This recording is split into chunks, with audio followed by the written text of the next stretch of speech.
Hello friends, आपके अपने YouTube channel साहित्यिक नॉलेज में आपका स्वागत है। फ्रेंड्स, हम पढ़ रहे हैं हरिवंश राय बच्चन जी की आत्मकथा का प्रथम खंड क्या बोलूं क्या याद करूं का भाग 5। फ्रेंड्स, हर बार की तरह हम महत्वपूर्ण पंक्तियों को नोट डाउन करते चलेंगे। तो चलिए शुरू करते हैं। उनकी मात्र एक कन्या थी जिसका विवाह उन्होंने बड़े उत्साह से किया था। बात को गांव में उनकी मृत्यु हो गई। उनकी लड़की के लड़के हीरालाल ने उच्च शिक्षा प्राप्त की है। आजकल दिल्ली में सरकारी लॉ कमीशन में अनुवादक के रूप में काम करते हैं। साहित्य में भी उनकी रुचि है। अपनी कविताओं का एक संग्रह भी उन्होंने प्रकाशित किया है। विचित्र है कि मनसा की 7वीं पीढ़ी में उनके वंश में 7 ही लड़के थे। जगन्नाथ प्रसाद के पुत्र एक शिव प्रसाद और मेरे पिता प्रताप नारायण के 2 पुत्र, मेरे छोटे भाई शालिग्राम और मैं।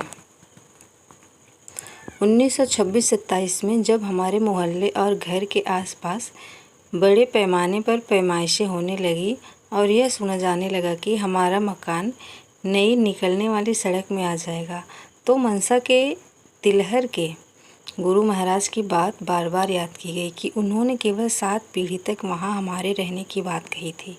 गुरु महाराज की जब सब बातें सच निकली तब यह झूठ कैसे होगी। इस विचार से सड़क निकलने का कोई विरोध नहीं किया गया और एक दिन जब इम्प्रूवमेंट ट्रस्ट की ओर से हमें नोटिस मिल गई कि फला तारीख तक मकान खाली कर दिया जाना चाहिए, तो हमने उस पूर्व निश्चित नियति के सामने सिर झुकाया और मोहल्ले में ही किराए के मकानों में चले गए, जिनके मिलने में उस समय अधिक कठिनाई नहीं हुई। जिस ज़मीन पर हम पुश्त दर पुश्त रहते चले आए थे, उससे अलग होना बड़ा हृदय विदारक था। आखिरी रात को कोई सो न सका। उस घर से जुड़ी कितनी बातें, कितनी कठिनाइयाँ दोहराई गई, कितने लोग जो उसमें रह चुके थे याद किए गए। कितनी बार घर की दरो दीवार पर घर के लोगों की हसरत की नज़रें डाली गई। कोई जगह ऐसी न रह गई जिस पर आंसू न गिरे हों। सुबह ही सुबह आकर म्यूनिसिपल बोर्ड के कर्मचारियों ने नलकों के कनेक्शन काट दिए और बड़की के मुंह से निकल गया कि अब ई धरती से हमारा दाना पानी रूठ गया है। बड़े घर वालों ने आंगन की छोटी सी मिट्टी खोदकर एक बर्तन में रख ली। हम लोगों ने अपने आंगन से खोदी। सड़क निकलने में इस बात का ध्यान रखा गया था कि कोई मंदिर या मस्जिद या धार्मिक स्थान बीच में न पड़े, क्योंकि उसे तोड़ने में लोगों की धार्मिक भावना को आघात पहुंचता और शायद ही सहन किया जाता। हमारे मकान के दक्षिण पश्चिम के कोने पर देवी मंदिर था। ये लाइन भी आप पॉइंट आउट कर सकते हैं, क्योंकि अब इस तरह के प्रश्न बनने लगे हैं कि ये प्रश्न आ सकता है। और उत्तर पूर्व के कोने पर शिवाला, उन्हें नहीं छुआ गया और वे दोनों सड़क के आर पार एक दूसरे से कुछ बेड़े अब भी मौजूद हैं। सड़क पूर्व पश्चिम बनी थी, पर इस जगह से उत्तर दक्षिण गलियों के जाने से चौरास्ता सा बन गया है। बीचों बीच चौतरफी बत्तियों का बिजली का खंभा खड़ा है। मेरे पिताजी बतलाते थे कि खंभा उसी जगह पर है जहां हमारी बैठक थी, हमारा पढ़ने लिखने का कमरा। एक दिन न जाने किस भावुकता में डूबे हुए, शायद कवि के रूप में मेरी यत्किंचित ख्याति से अभिभूत होकर उन्होंने कहा था, जिस जगह रातों लैंप के सामने बैठकर तुमने विद्या अर्जित की थी, स्वाध्याय किया था, वहाँ किसी रात को अंधकार नहीं रहता। 4 बत्तियाँ हर निशा में जलती रहती हैं और सदा जलती रहेंगी, तुम्हारी साधना की साक्षी के रूप में। और तुम्हारा सुयश चारों इससे पूर्व कि वे अपनी बातें पूरी करें, मैंने उनके मुंह पर अपना हाथ रख दिया था। जीरो रोड से आते जाते अक्सर मेरी दृष्टि देवी मंदिर और शिवालय पर पड़ी है और उपर्युक्त बिजली के खंभे पर भी, और वहाँ मैं थोड़ी देर को ठहर गया हूँ और मेरे बचपन के, मेरे यौवन तक का सारा इतिहास मेरी आंखों के सामने से सर से गुजर गया है। जैसे सड़क पर जाती हुई कोई तेज मोटर, जैसे किसी लंबी तस्वीर की पूरी रील 2-4 मिनटों में ही बड़ी तेजी के साथ पर्दे से गुजार दी गई हो और अनेकानेक रंगों, रूपों, ध्वनियों, घटनाओं, भावनाओं से मस्तिष्क की सिरा सिरा झंझना उठी हो। क्या कभी सुबीते से बैठकर सुधियों की इस रील को इच्छानुसार इच्छित गति से सीधा उल्टा चलाकर रोककर जिए हुए को फिर जीकर नहीं, जिए हुए को फिर से जीना असंभव भी है। जिए हुए को अधिक व्यापकता से, अधिक गंभीरता से, अधिक सघनता से अर्थात कला में, सृजन में जीकर इन रूप, रंगों, ध्वनियों, घटनाओं, भावनाओं में से कुछ को पकड़ा जा सकता है। वही प्रयास यह लेखन है। जब मैं अपनी सुधियों की रेल को उल्टा घुमाना चाहता हूँ या उल्टा घुमाना शुरू करता हूँ, और अब मैं अक्सर ऐसा करता हूँ, शायद यह निकटतर आती हुई वृद्धावस्था की निशानी भी है। जवानी में आदमी अपने सपनों की रेल को सीधी घुमाता है, इस जिज्ञासा से कि आगे और क्या क्या आने को है, क्या होने को है, तो वह जाकर ठहरती है राधा पर। राधा का नाम सुनते ही शायद हमारे मन की आंखों के सामने दो तरह की तस्वीरें खड़ी हो जाती हैं। एक तो ठाठ ठस्से वाली उस राधा की जिनको नचवाने के लिए 9 मन तेल इकट्ठा करना होता है, और दूसरी भव बाधा हरने वाली उस राधा की जा तन की झाई परे श्याम हरिदूत होए। रूपोद्यान प्रफुल्ल प्राय कलिका राकेंदु बिंब बनाना वाली राधा तो जन्मते ही हिंदी पाठ्यक्रमों की कोठरी में कैद हो गई। मैंने बीए में उस राधा का अध्ययन किया था अंग्रेजी के माध्यम से। मैं जिस राधा की चर्चा करने जा रहा हूँ वे इन तीनों से निराली थी। असंभावना, कल्पना और कविता की राधा से भिन्न हाड़ मांस की राधा थी। वे थी मेरे पिता के पिता के पिता के पिता की पुत्री। मेरे जन्म के समय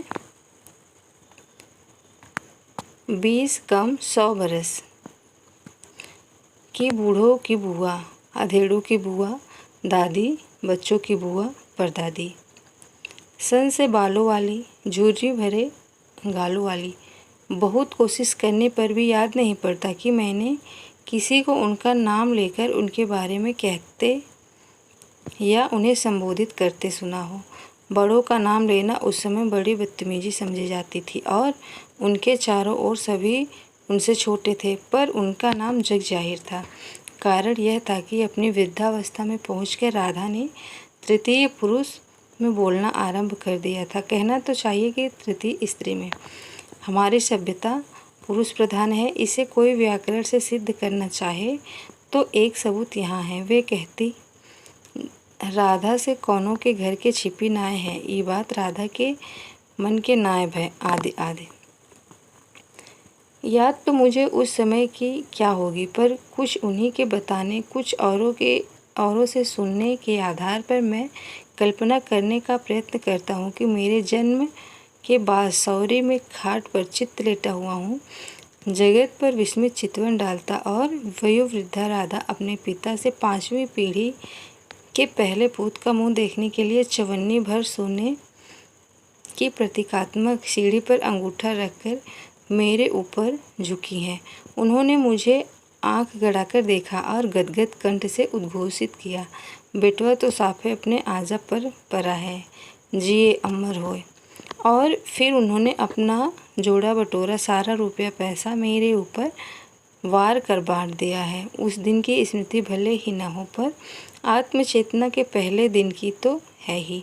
या हो सकता है कि मैंने आपको केवल यह विश्वास दिला दिया है कि मेरी स्मृति पर जो पहली छाप पड़ी वह थी इस नारी पुरातन के मुख की, रुई के गालों की तरह सफ़ेद बालों से घिरा, झुर्रियों से भरा, ममत्व से भरा। राधा की मृत्यु 95 वर्ष की अवस्था में हुई। बच्चा किस अवस्था से स्मृतियों को संजोना शुरू कर देता है मैं निश्चयपूर्वक नहीं कह सकता। शायद मनोवैज्ञानिकों की राय है कि इसके लिए कोई रूढ़ नियम नहीं है। कुछ बच्चे बहुत छोटी अवस्था तक की बातें याद रखते हैं, कुछ बड़ी अवस्था तक की बातें भूल जाते हैं। इस देश में तो पूर्व जन्म की बातें याद रखने वाले बच्चों की चर्चा भी अक्सर पत्रों में आती रहती है। अतिशयोक्ति न समझी जाएगी, और अगर मैं कहूँ कि 4-5 बरस की अवस्था से मेरी स्मृति सजग रही है। इस प्रकार मैंने राधा के जीवन के अंतिम 10 वर्षों को देखा, और उसमें मुझे उनसे जो कुछ सुनने को मिला उसे सहेजा भी। उनकी पीठ पर चढ़कर घूमने की याद तो मुझे नहीं है, पर उनकी उंगली पकड़कर चलने की और इलाहाबाद के उन गली रास्तों की भी जिनमें होकर वे मुझे ले जाती थी मुझे याद बनी है। राधा निरक्षर थी, पर स्वयं उनकी स्मृति कितनी सजग, समृद्ध और सुस्पष्ट थी। कितना उन्होंने सुना, देखा, भोगा, झेला और संजो रखा था, और हर विषय पर उनकी प्रतिक्रियाएं कितनी अलग, सुनिश्चित और निर्भीक होती थी। इसे सोचकर आज मैं आश्चर्यचकित होता हूँ। राधा अपनी जवानी में साधारण स्त्रियों के कद से लंबी लगती होंगी। वृद्धावस्था में उनकी कमर कुछ झुक गई थी। दुहरी तो उनकी कमर जीवन के अंतिम वर्षों में भी नहीं हुई। अलबत्ता मरने से पूर्व वे लगभग 1 वर्ष बीमार रही। उनका शरीर इकहरा था, चेहरा लमछर, आंखों की पुतलियां उनकी नीली थी और रंग अवश्य ही उनका पहले काफ़ी गोरा रहा होगा। वृद्धावस्था में सांवली उन्हें किसी तरह नहीं कहा जा सकता था। माथे पर, चेहरे पर उनके बेहद लकीरें थी जो उनके जीवन के संघर्ष की कहानी कहती थी। पर मुझे संदेह नहीं कि राधा की गिनती कभी सुंदरियों में होती होगी। उनका राधा नाम उनके रूप के अनुरूप ही लगता होगा, पर पिलपिली वाली राधा नहीं, कसी गठी वाली राधा। सुख नाम की चीज़ शायद उन्होंने अपने बचपन में ही जानी थी। 15 वर्ष की आयु में उनका विवाह हुआ फूलपुर तहसील के रामपुर गांव के एक संभ्रांत जमींदार परिवार में। 16 वर्ष की अवस्था में उनकी एक कन्या हुई। 17 वर्ष की उम्र में उनके पति का देहावसान हो गया। उन दिनों की प्रचलित कुप्रथा के अनुसार हिंदू परिवार में विधवा की जैसी उपेक्षा दुर्दशा की जाती थी, उससे ऊबकर एक रात वे अपनी कन्या को लेकर चुपचाप घर से निकल पड़ी। बताती थी कि निकली तो थी वे कुएं में कूदने के विचार से, पर न बेटी को कुएं में ढकेलने की हिम्मत उनकी पड़ी और न बेटी को छोड़कर खुद कुएं में कूदने की। रात भर चलकर वे दूसरे दिन अपने भाई के दरवाजे पर आकर खड़ी हुई। पिता की मृत्यु उनके लड़कपन में ही हो गई थी। भाई ने ही उनका पालन पोषण और विवाह किया था। अपनी सुंदर और दुलारी बहन की दीन दशा देखकर उनका हृदय करुणा से भर आया। उनके ससुराल वालों के प्रति क्रोध से उनके होंठ फड़फड़ाने लगे। बहन ने भाई का पांव पकड़ कसम खाई कि अब वह कभी भी रामापुर की ओर आंख उठाकर न देखेंगे। भाई ने बहन के सिर पर हाथ रखकर प्रतिज्ञा की कि अब वे कभी राधा को रामपुर न जाने देंगे, चाहे कुछ भी हो जाए। और इस प्रण का पालन हमारी 3 पीढ़ियों तक किया गया। राधा के यही भाई मिट्ठूलाल मेरे परबाबा थे। यहाँ से आप इसे नोट डाउन कर सकते हैं कि बच्चन जी के परदादा का नाम क्या था, तो मिट्ठूलाल था, और राधा के भाई का क्या नाम था, तो मिट्ठूलाल था। मिट्ठूलाल 6 फुट्टे जवान थे। शरीर उनका इस्पात का था। कसरत का उन्हें शौक था। लाठी और तलवार चलाने में वे पारंगत थे। उनके पास कई तलवारें, कटारें भी थी। घोड़े की सवारी करते थे, बाज पाले हुए थे। ये भी आप नोट डाउन कर सकते हैं। घोड़े की सवारी करते थे और बाज पाले हुए थे। मैंने अपने लड़कपन में उनके घोड़े की काठी की रकाबें देखी थी। राधा अपनी वृद्धावस्था में जब उन रकाबों को देखती थी तब उनसे हाथ लगाकर अपना माथा छूती थी।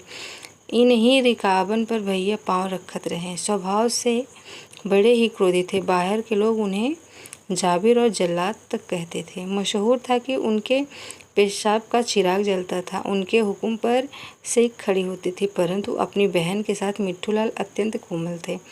साथ बिठलाकर खिलाते थे, राधे कहकर पुकारते थे, और जब उन्हें क्रोध आता था तब केवल राधा उनके सामने जाने का साहस कर सकती थी, उन्हें शांत करती थी। हम आपन आचर उनके मुंह पर फेर दे और वो मुस्काए दे।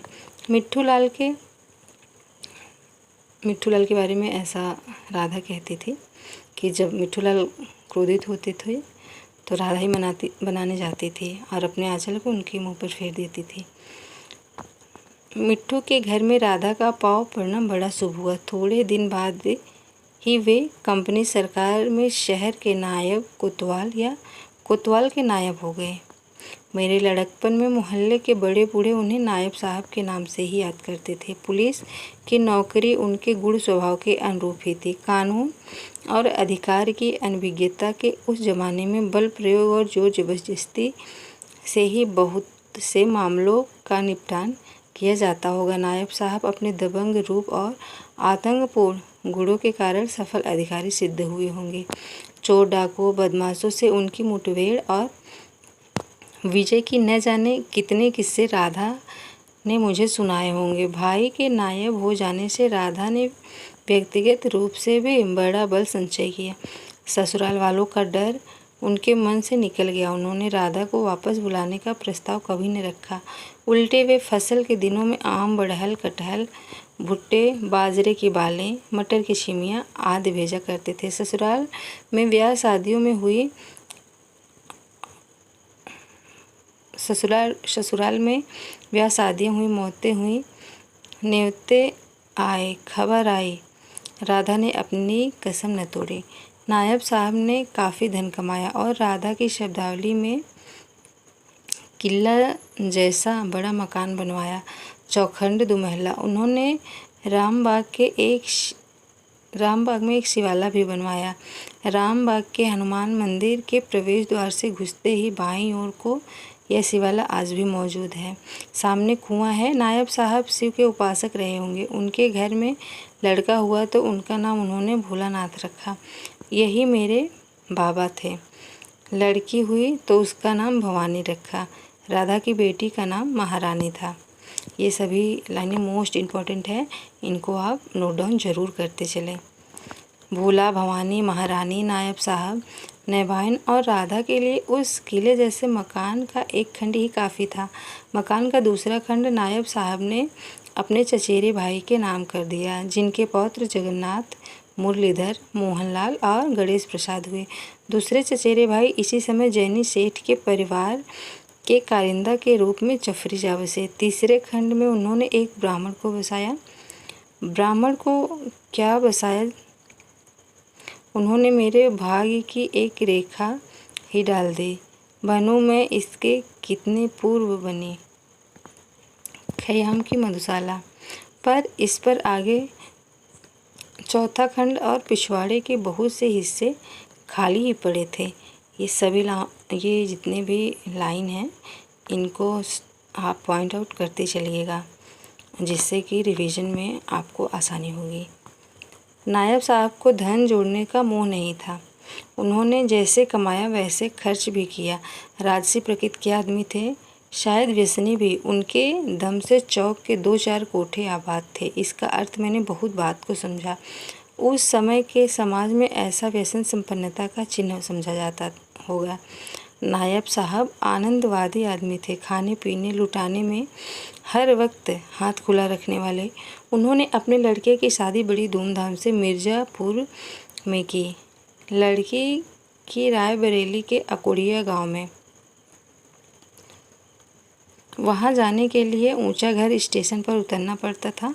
भवानी के पति बाद को बलरामपुर रियासत में खजांची या ऐसे ही किसी ऊंचे पद पर नियुक्त हुए। मैं अपने लड़कपन में एक बार अपने पिता के साथ उनके गांव अकुड़िया गया था। महल सा उनका घर था। लहीम सहीम शरीर, रईस ठाठ से रहते थे। तब शायद रिटायर हो चुके थे। उन्होंने रियासती